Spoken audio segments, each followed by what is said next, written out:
بسم اللہ الرحمن الرحیم۔ مسلم گرل اردو یوٹیوب چینل میں خوش آمدید۔ میرے تمام مسلمان بہنوں اور بھائیوں کو جشن عید میلاد النبی بے حد مبارک ہو۔ آج کی اس ویڈیو میں حضرت صلی اللہ علیہ وآلہ وسلم کا سیرت کا ایک بہت خوبصورت پہلو پیش کروں گی، جس میں ہمیں یہ پتہ لگے گا کہ حضور صلی اللہ علیہ وآلہ وسلم دشمن کے مذہبی حقوق کا کس قدر خیال رکھتے تھے۔ چنانچہ فتح خیبر کے دوران جب تورات کے بعض نسخے مسلمانوں کو ملے تو یہودی حضرت صلی اللہ علیہ وآلہ وسلم کی خدمت میں حاضر ہوئے اور کہا کہ ہماری کتاب مقدس ہے، ہمیں واپس کی جائے، جس پر حضرت صلی اللہ علیہ وآلہ وسلم نے بلا تعامل تمام صحابہ کو حکم دیا کہ یہود کی مذہبی کتابیں ان کو واپس دے دو۔ تو دوستو، مذہبی رواداری کی یہ کس قدر عظیم الشان مثال ہے جو کہ اس پوری کائنات میں ڈھونڈے نہیں ملتی۔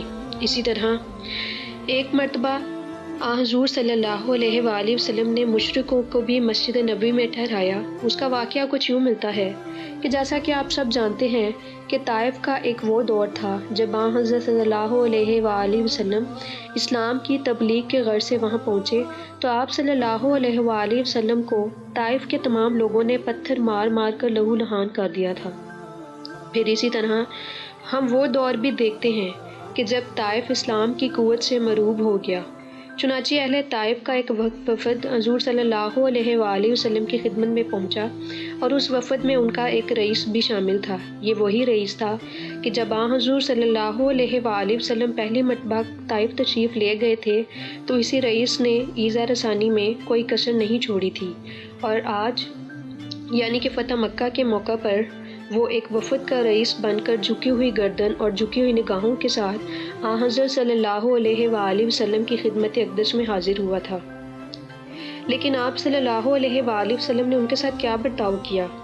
انہوں نے اس بدترین، بد تہذیب اور آزاد رساں دشمن کے ساتھ بھی نہایت اچھا برتاؤ کیا۔ اس کافر کو حضرت صلی اللہ علیہ وآلہ وسلم نے دنیا کے سب سے مقدس مقام یعنی مسجد نبوی میں اتارا، اور نہ صرف اس کو بلکہ اس کو ساتھیوں کو بھی صحن مسجد میں خیمے نصب کروا کر دیے، اور یہ لوگ بلا تعامل اس میں ٹھہرائے گئے اور ان کے ساتھ لطف و کرم کا برتاؤ کیا گیا۔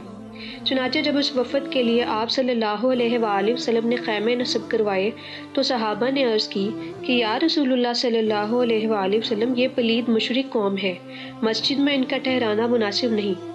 اس پر ہمارے پیارے آقا نے کیا جواب دیا؟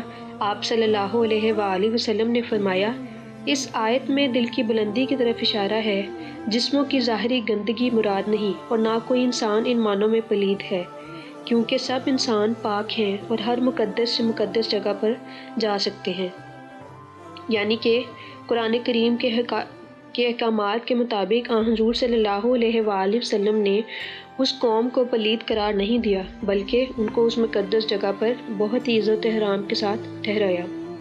اسی طرح ایک اور واقعہ ہمیں کچھ یوں ملتا ہے کہ جب نجران کے عیسائیوں کا ایک وفد بارگاہ رسالت میں حاضر ہوا تو اسے آپ صلی اللہ علیہ وآلہ وسلم نے مسجد نبوی کا مکین بنایا۔ یہی نہیں بلکہ جب مسیحی عبادت کا وقت آیا تو ان لوگوں نے مسجد میں ہی نماز ادا کرنا چاہی، جس پر صحابہ نے تو ان کو منع کر دیا، لیکن حضرت صلی اللہ علیہ وآلہ وسلم نے ان کو اجازت مرحمت فرما دی۔